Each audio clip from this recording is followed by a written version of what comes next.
Gente, queria perguntar para vocês em relação à legislação. Quando a gente fala legislação, às vezes os alunos já dão aquela torcidinha no nariz, né? Esse é o tema que geralmente o pessoal já franze a testa, assim, né?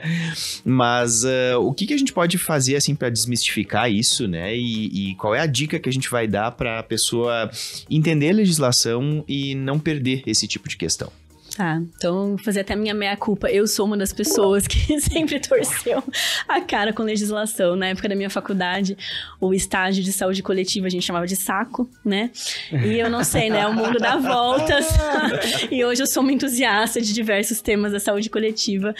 E pra mim, assim, na minha forma de aprender, entender a sequência, entender o sentido das coisas me ajuda a guardar. Existem diversas formas de aprender e acho que cada um tem que perceber como que aprende. Então, pra mim, é ver a lógica. Tipo, fisiologia, por exemplo, sempre foi uma matéria que eu adorei. Porque, cara, isso aqui faz muito sentido.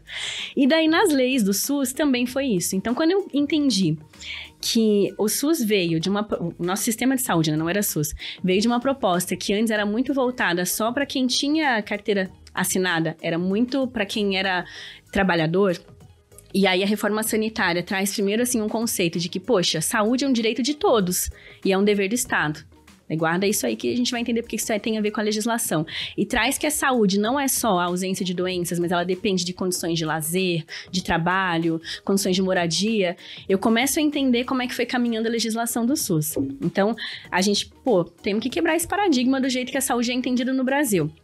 Aí tem a 8ª Conferência Nacional de Saúde, que traz isso forte, e aí vem a primeira lei que é importante, que é a Constituição. Aí a Constituição falou assim, sim, é dever do Estado, né, direito de todos, e a saúde tem que abranger tudo isso. Aí o SUS começa a ser formado. Então, a gente vem com as 2 leis principais lá, que são as leis orgânicas da saúde, 8080 e 8142. A 8080, se for pra você saber uma única lei para a prova, é a lei 8080. E ela diz que o SUS tem que ser 8 ou 80, entendeu?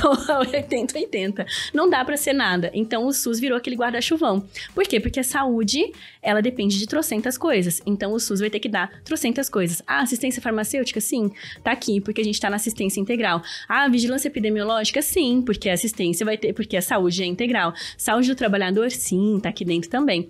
Entende? Então, tá na dúvida? Poxa, já que a gente entendeu que a saúde é tudo isso, é 8080 que Vigilância sanitária, saneamento? Exatamente. Vai entrar. Ambiental, tá tudo ali, entende? Se eu vou fazer a minha unha, eu preciso saber se o salão tá bom, vigilância sanitária faz parte do SUS. Eu vou comer no restaurante, faz parte do SUS. Então, primeiro entender que a lei 8080 é isso. Pá, o SUS vai fazer tudo, tudão. E aí, 8142 veio na sequência porque a gente precisava saber um pouquinho melhor das transferências. Então, vai falar de transferência fundo a fundo e vai falar dos conselhos de saúde e da participação popular, né? Dos conselhos e das conferências de saúde. Gravou essas 2 coisas, você já acerta uma boa parte, né? Então, também vai cuidar com alguns verbos. Falar que é exclusivo, que não faz, normalmente tá meio estranho, né? Com essas leis e com a Constituição, a gente acabou tendo também os princípios do SUS. Então, é um outro tema que é super importante a gente saber, né? Os doutrinários. O que é uma coisa doutrinária? É aquilo que te guia. É tipo o teu valor, a tua motivação de viver, né? Que vão ser as vogais. A universalidade, a integralidade e a equidade. Então, isso aqui tem que saber também. Então, se eu estou diante de uma questão que parece que vai ferir a universalidade, que vai ferir a equidade, provavelmente aquela alternativa está errada.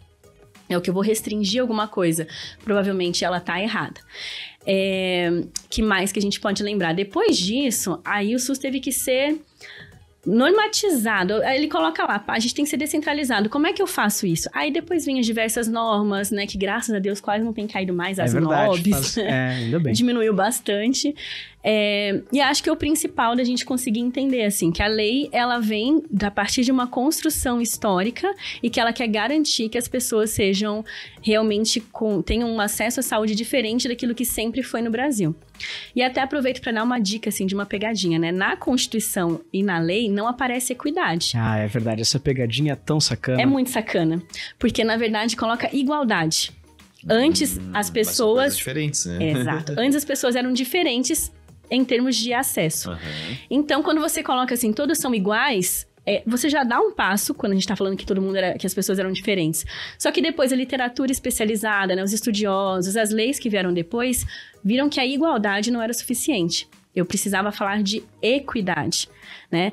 Eu preciso dar a chance diferente para quem é diferente também. E às vezes os alunos confundem um pouquinho. Às vezes eu recebo a dúvida, prof, eu sempre fico na dúvida entre igualdade e equidade. Então, aquele exemplo, né? Temos um muro...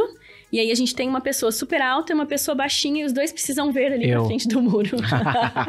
Nós, né? Acho que os três, então. Aqui.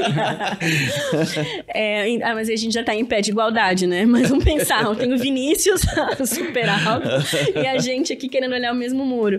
Pra gente poder tornar todo mundo com a mesma chance, pra um vai ter que dar um banco maior, pra outro uma escada e um não vai precisar de nada. E isso é ser equânime, né? Na igualdade eu ia dar pra todo mundo o mesmo banco, uns iam conseguir ver e os outros não, né? Uma coisa interessante assim, Jader, que não costuma cair de maneira aplicada na prova, isso que eu vou falar, mas que eu acho que faz toda a diferença pro aluno que vai responder questão de legislação, né? Por que tem tanta legislação do SUS, né? E é uma coisa que às vezes quando a gente está na faculdade de medicina ou no início da vida profissional, às vezes a gente não tem muita ideia, porque a gente não circulou muito assim como um profissional na saúde pública, né? Ou, enfim, nunca prestou um concurso público, alguma coisa assim.